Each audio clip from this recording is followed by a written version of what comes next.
누굽니까? 이 사람 모르는 사람들도 우리 교회 식구 중에는 덜어는 있을 것입니다. 1992년 우리가 흔히 말하는 몬주익의 영웅, 이름이 뭐죠? 황영조 선수. 우리 89년생인 우리 젊은 집사님은 그때 3살밖에 안 돼서 아마 어른들이 막 박수치고 환호하고 그래서 왜 그러나 어린 마음에 좀 신기하다 그런 생각을 했을지 모르는데 그때 나라가 완전히 뒤집어졌었습니다. 이걸 화면을 보면서도 진짜 우리나라 선수가 올림픽 마라톤에서 금메달을 딴 거 맞는지 굉장히 흥분해서 어쩔 줄을 몰랐었는데, 이 황영조 선수 뭐라고 말했냐면, 심장이 마라토너의 엔진이라면 신발은 타이어에 해당한다. 실질적으로 경기력을 지배하는 것은 신발이라고 말했습니다. 그러니까 마라토너의 이 심장은 엔진인데 그 마라톤화 그 신발은 타이어다. 그러니까 아무리 엔진이 튼튼해도 자동차도 타이어가 펑크가 나거나 플랫되면 그 차가 달리지 못하는 것과 마찬가지로 특히나 장거리를 뛰는 마라톤은 중간에 신발을 갈아 신을 수도 없고, 이 신발이 얼마나 중요한지 말로 다 할 수 없습니다. 그런데 이 황영조 선수는 22초 차이로 2위를 한 일본의 모리시타 선수의 경우는 아식스사에서 특수 제작된 맞춤 신발을 신고 뛰었는데, 자기는 그때까지만 해도 무명의 선수였기 때문에 그냥 시장에 가서 마라톤화도 간신히 사서 신고 뛰었다고 그렇게 말했습니다. 그래서 올림픽에서 금메달 따고 난 후에는 코오롱 그룹에서 6천만 원을 들여서 황영조의 발에 딱 맞는 그 마라톤화를 개발해서 화제가 되기도 했습니다. 우리가 등산을 할 때는 등산화를 신어야지, 구두 신고 등산하는 사람은 좀 뭔가 이렇게 모자라는 사람입니다. 그죠? 그리고 해변에 나가는데도 정장을 하고 정장 구두를 반짝반짝하게 닦아서 신고 가는 사람은 아마 뭔가 정신상의 문제가 있는 사람 아닐까, 그런 생각을 하게 됩니다. 군인이 슬리퍼를 신고 전투에 나가는 거 보셨습니까? 운동화 신고 놀러 가듯이 군인들이 다른 건 다 완전 무장을 했는데 신발은 전투화가 아니고 그냥 농구화 뭐 그런 거 신고 전쟁에 나가는 그런 정신 나간 군인은 아무도 없습니다. 이 황영조가 신었던 신발, 시장에서 사서 신었던 저 신발이 아주 유명해졌고, 이 밑에 있는 것은 지금 현재 미군들이 신는 전투화입니다. 저 신발은 무좀도 안 걸리고 또 방수도 되고 아주 너무나 좋은 신발이라서, 저도 군대 생활한 건 지긋지긋한데도 저 전투화는 하나 사서 신어볼까 그런 생각을 하고 있습니다. 그런데 우리가 영적인 무장을 하고 영적인 전투를 하는 데 있어서도 이 신발이 굉장히 중요한 것은 새삼스럽게 말할 필요가 없습니다. 교회 오면서 지금 한겨울인데 그 슬리퍼 신고 오신 분 아무도 안 계시죠? 그런데 이 영적인 전투에 나가면서 내게 꼭 맞는 전투화를 갖춰 신지 않고 전투에 임하는 그런 군인들이 덜어는 있어서 사도 바울이 그렇게 하지 말고 오늘 읽은 이 15절 말씀에서 신발을 신때 평화의 복음의 예비된 것으로 신을 신으라 그렇게 말했는데, 여기에서 말하는 신발은 명사형으로 표현하지 않고 신이 신겨진 형태로, 영어로 말하자면 and having should 그렇게 표현을 했습니다. 그리고 그 군인의 발이 갖추고 있는 무장의 상태는 곧 평화의 복음으로 예비된 상태와 같음을 말하고 있습니다. 바울은 이 에베소서 6장 15절 말씀을 쓰면서 이사야 52장 7절을 염두에 두고 쓴 것으로 학자들은 봅니다. 이사야 52장 7절 말씀 우리 다 같이 한번 읽어보겠습니다. 시작.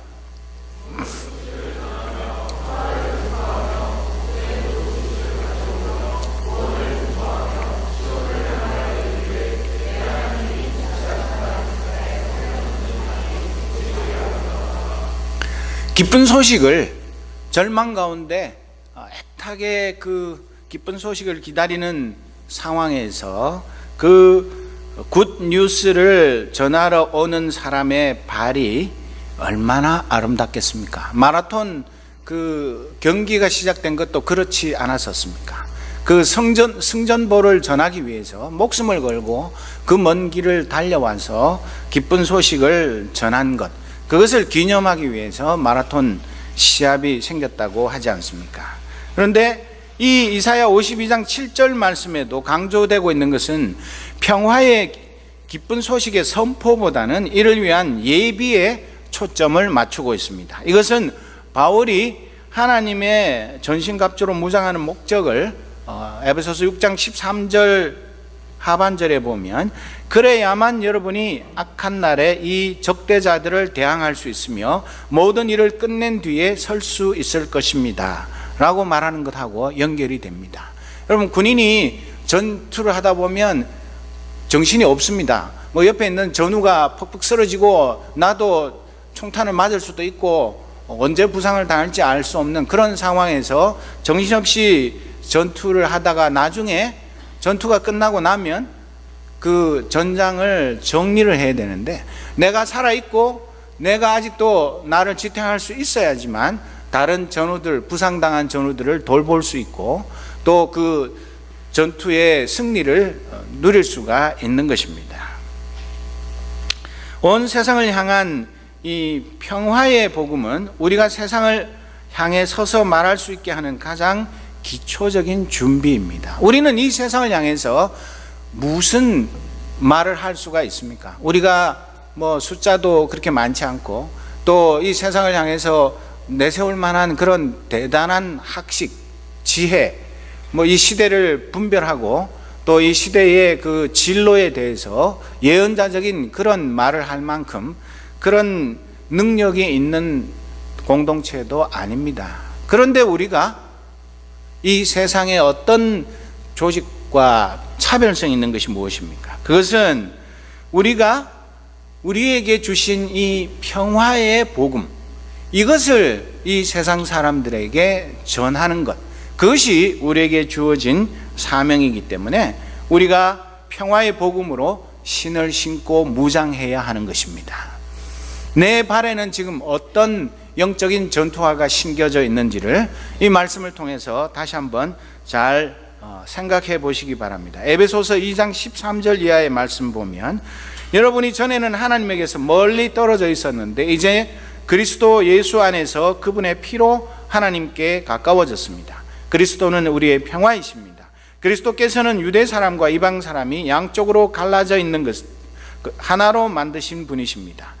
그분은 유대 사람과 이방 사람 사이를 가르는 담을 자기 몸으로 허무셔서 원수된 것을 없애시고 여러 가지 조문으로 된 계명의 율법을 폐하셨습니다.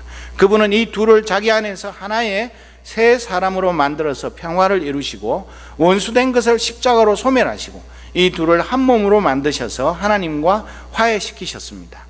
그분은 오셔서 멀리 떨어져 있는 여러분에게 평화를 전하셨으며 가까이 있는 사람들에게도 평화를 전하셨습니다. 이방 사람과 유대 사람 양쪽 모두 그리스도를 통하여 한 성령 안에서 아버지께 나아가게 되었습니다. 그렇게 말하고 있습니다.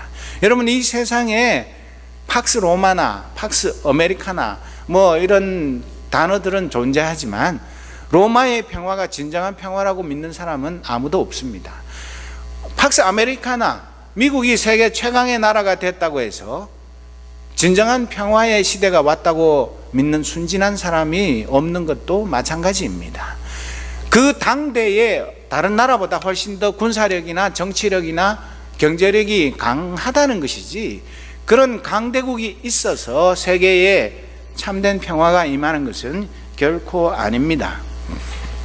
14절 말씀, 조금 전에 읽은 에베소서 2장 14절 말씀 보면 그리스도는 우리의 평화라고 선언하고 있는데, 이 말이야말로 사탄이 가장 무서워하고 싫어하는 말입니다. 평화의 복음은 사탄의 권모술수를 깨트리는 하나님의 강력한 무기입니다.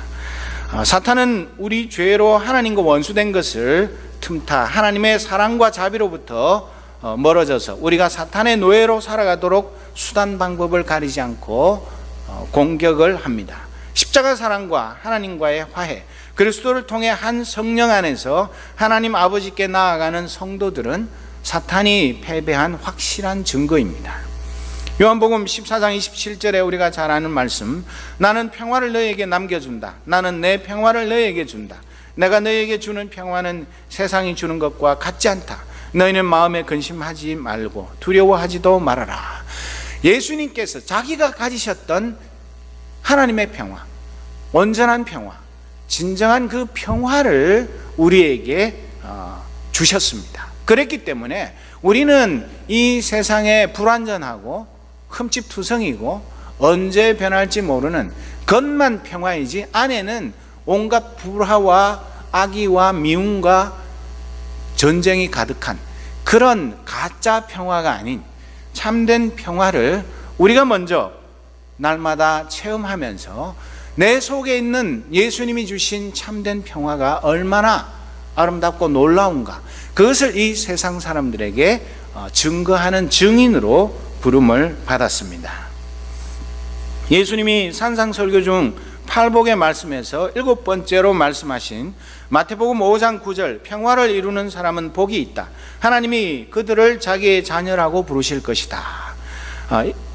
그렇게 말씀하셨는데 왜 평화를 이루는 사람이 복이 있다고 말했습니까? 이 세상의 평화는 잠깐 있다가 사라지는 아침 안개와 같은 것이고, 짧은 평화 뒤에는 훨씬 더 긴 장기간에 걸친 전쟁이 계속되는 것입니다.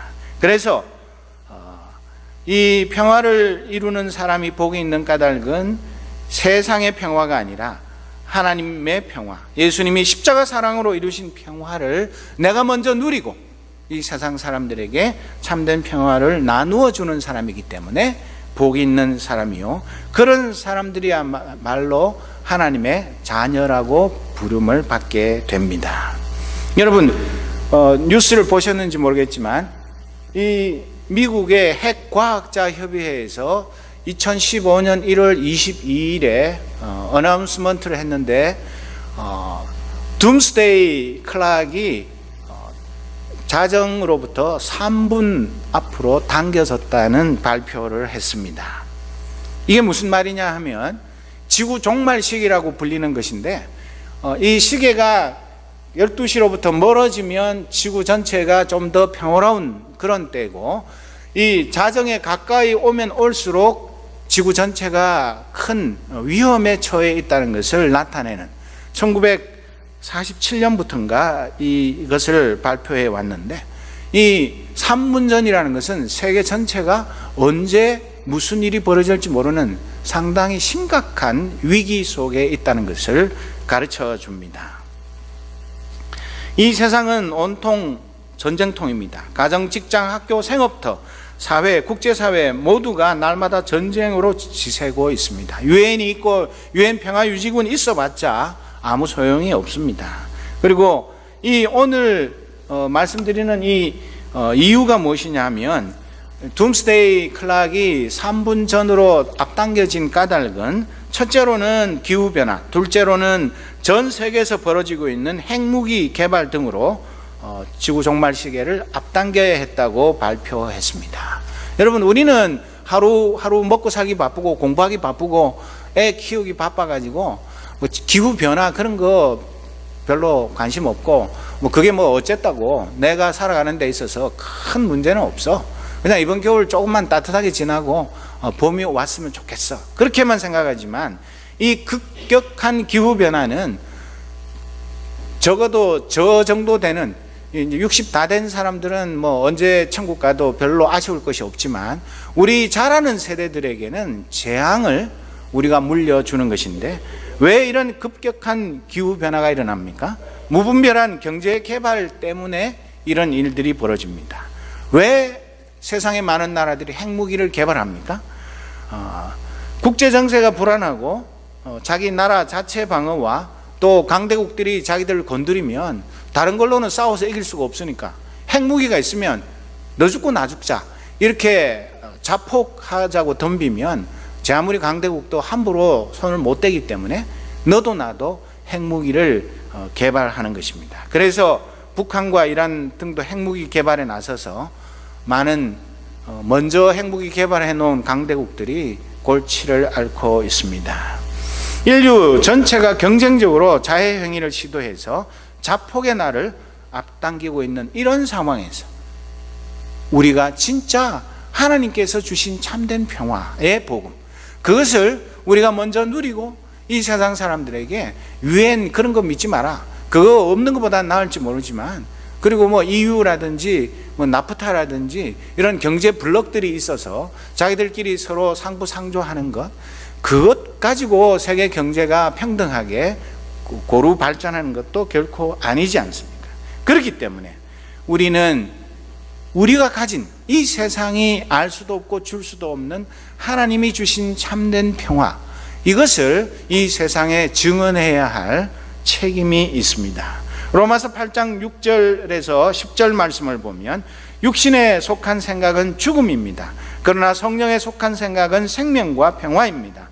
육신에 속한 생각은 하나님께 품는 적대감입니다.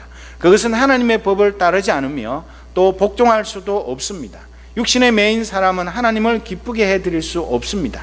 그러나 하나님의 영이 여러분 안에 살아계시면 여러분은 육신 안에 있지 않고 성령 안에 있습니다. 누구든지 그리스도의 영이 없으면 그리스도의 사람이 아닙니다. 또한 그리스도께서 여러분 안에 살아계시면 여러분의 몸은 죄 때문에 죽은 것이지만 영은 의 때문에 생명을 얻습니다. 그렇게 말하고 있습니다. 정말 내 속에 그리스도의 영이 살아서 역사하면서 나를 다스리시고 내가 내 마음대로 내 학문과 지혜와 경험을 가지고 이 세상의 사람들에게 복음을 전하는 것이 아니라 우리 몸이 죄 때문에 죽었지만 예수 그리스도의 영 때문에 얻은 이 생명의 기쁜 소식을 날마다 증거하는 일, 그 일을 위해서 우리가 충분히 준비되어 있어야지만 어떤 상황에서도 망설이지 않고 당황하지 않고 이 생명의 복음, 평화의 복음을 증언할 수 있는 것입니다. 세상은 이 놀라운 하나님의 비밀을 결코 알지 못합니다. 오직 그리스도의 영인 성령으로 새 사람이 된 저와 여러분만이 이 비밀을 알게 됩니다. 고린도후서 5장 17절 이하의 말씀에 보면 누구든지 그리스도 안에 있으면 그는 새로운 피조물입니다. 옛것은 지나갔습니다. 보십시오, 새 것이 되었습니다. 이 모든 것은 하나님에게서 났습니다. 하나님께서는 그리스도를 내세우셔서 우리를 자기와 화해하게 하시고 또 우리에게 화해의 직분을 맡겨주셨습니다. 곧 하나님께서 사람들의 죄가를 따지지 않으시고 화해의 말씀을 우리에게 맡겨주심으로써 세상을 그리스도 안에서 자기와 화해하게 하신 것입니다. 그러므로 우리는 그리스도의 사절입니다. 하나님께서는 우리를 시켜서 여러분에게 권고하십니다. 우리는 그리스도를 대리하여 간청합니다. 여러분은 하나님과 화해하십시오. 하나님께서는 죄를 모르시는 분에게 우리 대신으로 죄를 씌우셨습니다. 그것은 우리가 그리스도 안에서 하나님의 의가 되게 하시라는 것입니다. 이렇게 말하고 있습니다. 여러분, 우리가 정말 이 세상에 하나님께서 파송하신 화해의 대사로 살아가고 있습니까? 우리가 진짜 화해의 대사로서의 그 사명을 감당하려면 먼저 나 자신이 하나님과 화해해야 한다고 성경은 말합니다. 날마다 그리스도의 영인 성령 안에서 그분의 뜻을 따라 살아가는 것이 하나님과 화해하는 길입니다. 여러분, 미국하고 북한이 화해한다고 해서 이 세상에 평화가 옵니까? 얼마 전에 오바마 대통령이 북한은 우리가 사이버 월 이걸 통해서 붕괴시킬 것이고 얼마 안 가서 무너질 것이다, 그렇게 자신만만하게 얘기를 했는데 저는 그렇게 생각하지 않습니다. 북한을 편드는 것이 아니라 그런 식으로 무너질 나라 같았으면 벌써 무너졌을 것입니다. 그런 식으로 생각하는 것보다는 우리 한 개인이나 한 공동체나 특히 하나님의 백성들의 모임인 교회가 하나님과 진정한 화해를 이룬 삶을 사느냐, 그것이 이 땅 위에 참된 화해의 첫 출발이라는 것을 우리는 명심해야 합니다. 우리 하나님의 백성들, 하나님의 교회가 하나님과 진정한 화해를 하지 못했는데 이 세상이 무슨 재주로 하나님과 화해하고 하나님과 참된 평화를 누릴 수가 있겠습니까? 그렇기 때문에 내 마음속에 있는 하나님과 걸리는 모든 죄의 요소들, 하나님과 진정한 화해를 하는 데 있어서 걸리적거리는 그런 방해물들을 다 성령의 도우심으로 제거하고 하나님과 나 사이에 아무런 장애물 없이 언제나 즐거운 마음으로 교제하는 그런 천국 시민으로 살아가는 것, 그것이 아주 중요한 것입니다.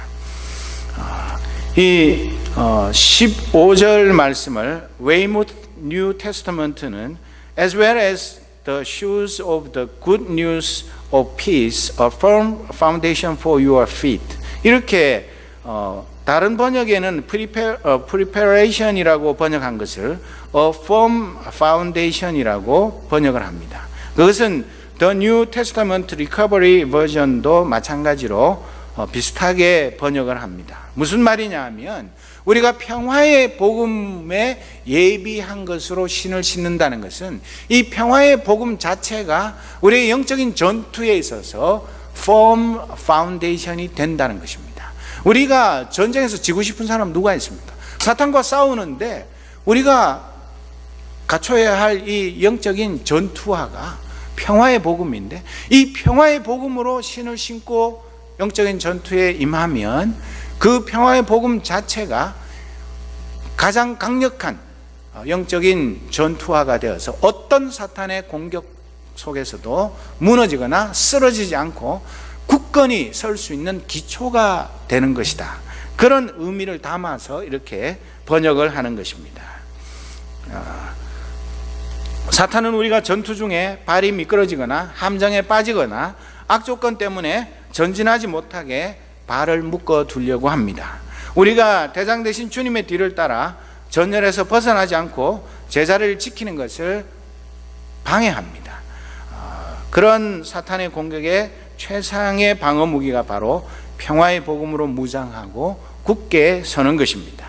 우리가 왜 사는지, 신앙생활은 왜 하는지, 우리의 삶의 목적과 이유가 분명하지 않으면 우리 발은 비틀거리게 됩니다. 방향 감각을 잃고 말씀의 궤도에서 벗어나 미아가 됩니다. 여러분, 전투훈련 같은 거 군대에서 대대 전투훈련 이런 거 11월 달 제일 추울 때 그무매 깜깜한 밤에 이렇게 전투를 하는데 졸면서 산도 넘고 그냥 길바닥에 쓰러져 가지고 자기도 하고 하는데, 그러다가 까차 잘못하면 그 원래 본대를 벗어나 가지고 나만 나고 되면 도대체 동서남북도 분간이 안 되고 그 허허 벌판 그 강원도 산골 그런 데서 나만 나고자가 되면 내 부대를 제대로 찾아가지도 못하게 되고, 자칫 잘못하면 그 추운 한파 속에 얼어 죽는 수도 생기게 되는 것입니다.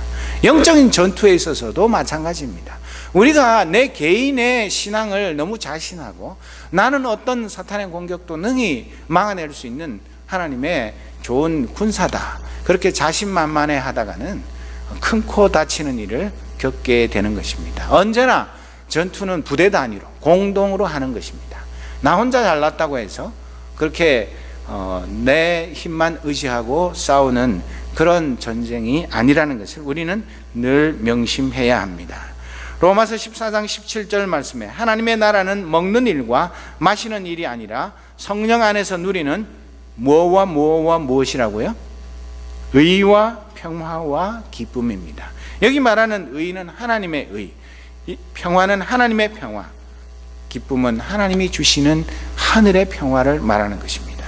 우리가 그냥 먹고 마시는 것, 우리 하루하루 일상생활의 풍족함에 취해서 하나님 나라에 대한 아무런 비전도 소망도 없이 그저 좀 더 이 세상에서 평안하고 안락한 삶을 사는 것, 거기에 나의 모든 것을 건다면 우리는 더 소중한 것을 놓치고 영적인 전투를 시작하기도 전에 이미 사탄에게 제압당하는 그런 비참한 군인이 되는 것입니다.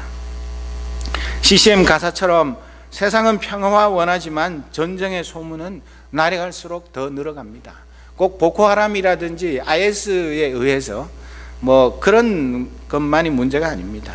그러나 이 세상은 평화 원하지만 3절 찬송을 보면 형제들 하나 안에 살 때 얼마나 좋고도 즐거운가, 달콤한 기름 부은 이슬처럼 우리 위에 내리네. 생명호흡 항상 새롭다. 그렇게 노래하고 있습니다. 이 세상은 전쟁의 공포, 불안, 또 대규모 전 세계적으로 유행하는 에볼라 바이러스라든지 이런 자연적인 재앙들, 이런 것들 때문에 전전긍긍을 합니다.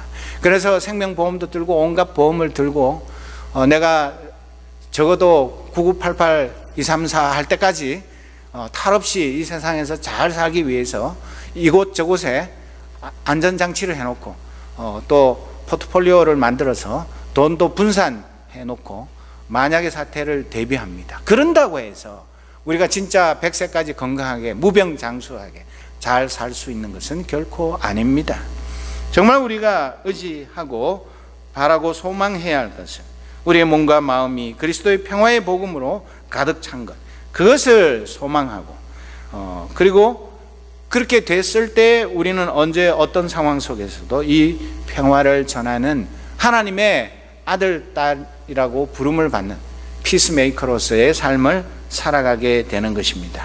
우리가 잘 아는 찬송가 412장 내 영혼의 극히 깊은 데서 이 찬송 우리 1절만 다 같이 한번 불러보겠습니다. 제가 어젯밤에 몸살 때문에 밤새도록 알아서 저 혼자 부르려고 했는데 힘이 없어서 같이 불렀으면 좋겠습니다. 반주 좀 부탁합니다.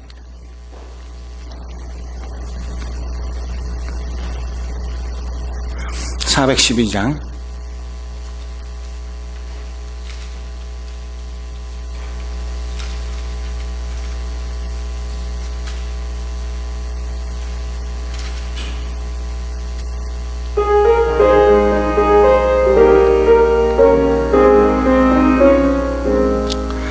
내 영혼의 극히 깊은 데서 맑은 가락이 울려나네.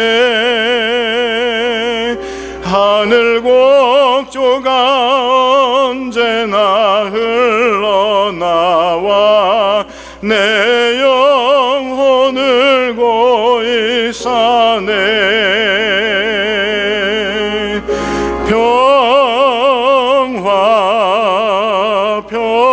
평화로다 하늘 위에서 내려오네.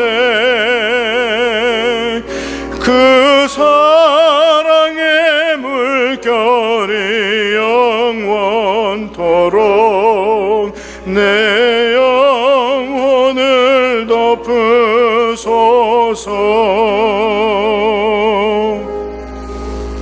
정말 우리가 이 세상에 줄 수 있는 가장 큰 선물은 하나님께서 우리에게 주신 이 하늘의 평화입니다. 이 세상은 무슨 수를 써서도 이 평화를 알지도 못하고 누리지도 못합니다. 우리를 통해서 이 세상 사람보다 더 연약하고 부족한 하나님의 백성들을 통하여서 하나님께서는 이 땅 위에 참된 평화를 이루는 것을 기뻐하십니다.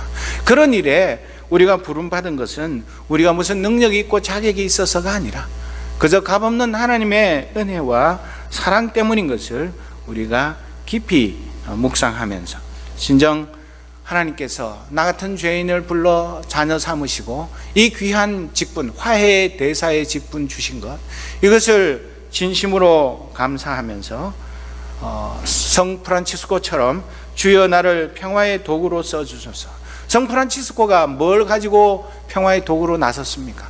그 자기 영혼 속에 하나님이 주신 예수 그리스도의 참된 평화, 그것 하나 가지고 이 세상으로 나아가서 아무도 이룰 수 없었던, 어떤 위대한 황제도 어떤 정치가도 이룰 수 없었던 하나님의 참된 평화가 실제로 가능하다는 것을 자기 온몸으로 보여주었습니다.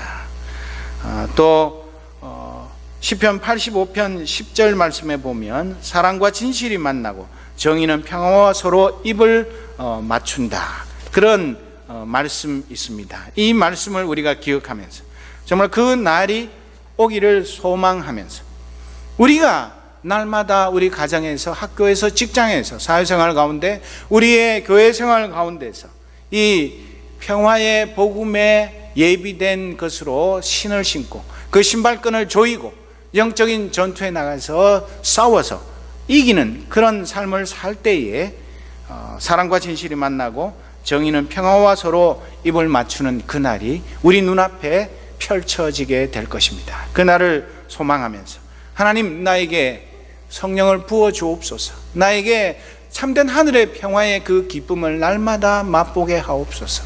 이 기쁨이 내 속에서 차고 넘쳐서 이 세상으로 흘러가게 하옵소서. 우리 새생명교회를 통하여서 이 지역사회에 하나님의 참 평화의 복음이 널리 널리 증거되게 하옵소서.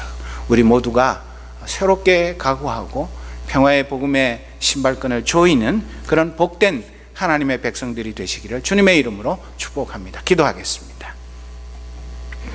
아버지 하나님,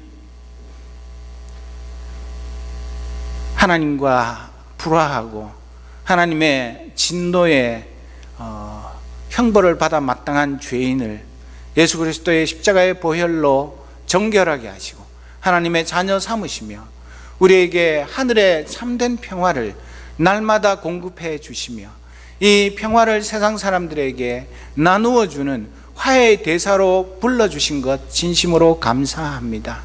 우리의 일상생활이 늘 이 말씀대로 하나님의 참된 평화를 증거하는 증인의 삶이 되어서 이 세상 사람들이 우리를 하나님의 아들이라 하나님의 딸이라 부르는 그 복을 누리며 사는 우리 모두가 되게 하여 주옵소서. 예수 그리스도의 이름으로 기도드립니다. 아멘.